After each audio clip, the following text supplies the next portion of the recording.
नमस्कार मित्रांनो, आता आपण बघूया ई-मुद्रा या कंपनीचे ॲनालिसिस करूया. ई-मुद्रा ही स्पेसिफिक कंपनी गेल्या 4 वर्षापूर्वी आलेली कंपनी आहे. ही इलेक्ट्रॉनिक सिग्नेचर सोल्युशन बनवते आणि ऑब्वियसली कॉस्ट ऑप्टिमायझेशन होतं कंपन्यांचं. ओके, एक्सपिरियन्स त्यांच्याकडे प्रचंड आहे, एफिशियन्सी खूप चांगली आहे. Digital ID implementation in Europe emerging फ्रंटियर्समध्ये करते. ओके, इंटरनॅशनल पण यांचा भरपूर बिझनेस आहे. Private cloud for data residency, okay, as per regulatory नॉर्म्सप्रमाणे आहे. लोकलायझेशन इज ऑल्सो रिक्वायर्ड, ते पण त्यांनी केलेलं आहे.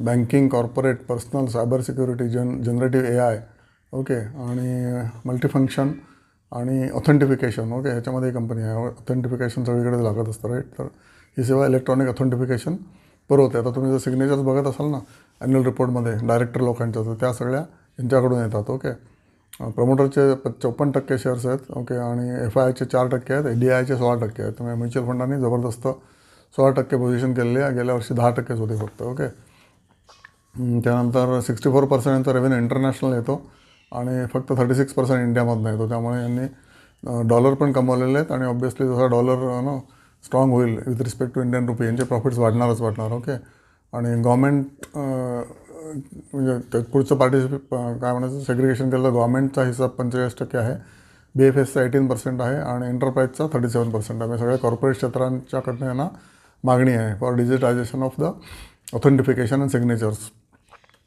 Segment is 80% is solution and service आणि ट्रस्ट इज 20%. ओके, आणि 64% सायबर सिक्युरिटी, 64% सायबर सिक्युरिटी आणि obviously 36% paperless. Okay, this is what is the purpose of this companies, काय म्हणायचं, companies mission and vision. Okay, हा शेअर टिपिकली कितीला जाऊन कितीला आलेला आहे, 870 ओकेला जाऊन 2025 एप्रिलला 870 होता ना, तो 400च्या पण खाली आला असेल.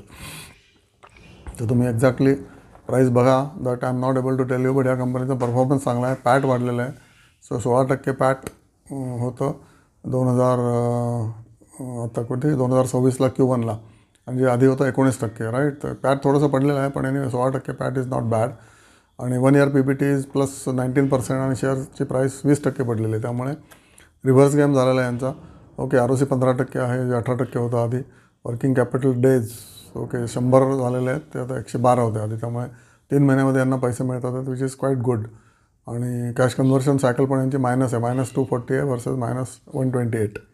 आणि PE 62 आहे. PE महाग आहे असं वाटतं आहे, पण इक्विटी पण 41 करोड आहे, जरा जास्तच आहे. फेस व्हॅल्यू 5 आहे, त्याच्यामुळे स्प्लिट व्हायची शक्यता दाट आहे. बघा तुम्हाला पटते का. आणि